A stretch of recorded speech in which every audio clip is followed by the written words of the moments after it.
দর্শক আসসালামু আলাইকুম, স্বাগত জানাচ্ছি আজকের এই ভিডিওতে।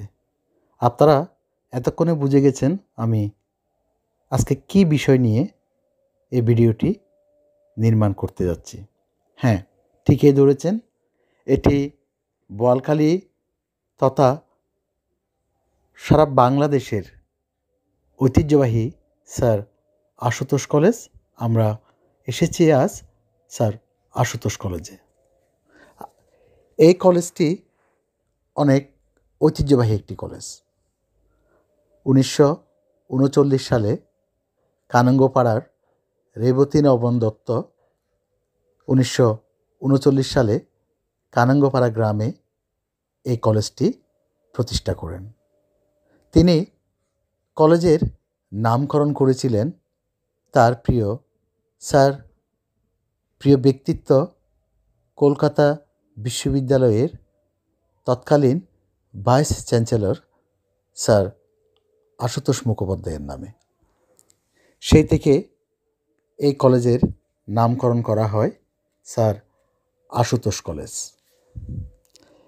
এটি চট্টগ্রাম কলেজ, মহসিন কলেজ এবং অন্যান্য কলেজের আগেই, অর্থাৎ চট্টগ্রামের সর্বপ্রথম সরকারি কলেজ।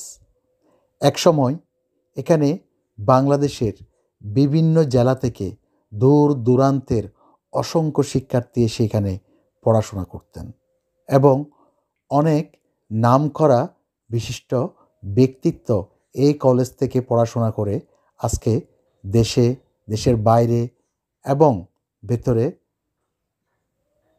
মর্যাদার সাথে তাদের ক্যারিয়ার গড়েছেন এবং কাজ করে যাচ্ছেন। এই কলেজটি ডিগ্রি কলেজ থাকার পরবর্তীতে অনার্স কোর্স চালু হলে বর্তমানে বিশ্ববিদ্যালয় কলেজে রূপান্তরিত হয়েছে। এখানে বিভিন্ন বিষয়ের উপর অনার্স কোর্স চালু রয়েছে। একসময় কলেজের উত্তর পাড়ের ছাত্রাবাসগুলো ভরপুর থাকত শিক্ষার্থীদের পদচারণায়। বর্তমানে এই ছাত্রাবাসগুলো জরাজীর্ণ হয়ে মুখ থুবড়ে পড়ে আছে। শুধু ছাত্রাবাস নয়, কলেজের দিকে তাকালে মনে হবে সেই 1939 সালে প্রতিষ্ঠিত এই ঐতিহ্যবাহী কলেজটি এখন বয়সের ভারে আস্তে আস্তে নুয়ে পড়ছে, কষে পড়ছে পলেস্তারা, উঠে গেছে রং এবং ঝরে যাচ্ছে সিমেন্ট। সংস্কারের অভাবে দিন দিন জৌলুস হারাচ্ছে ঐতিহ্যবাহী এই কলেজটি সুশীতল ছায়াঘেরা পরিবেশে অবস্থিত। সামনে রয়েছে বিশাল খেলার মাঠ।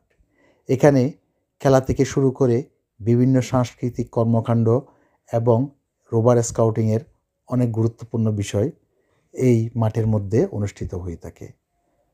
মাঠের পূর্ব প্রান্তে কলেজের উত্তর দিকে রয়েছে একটা পুকুর এবং ছাত্রাবাস। পেছনে আছে খালের পরে বাড়িঘর।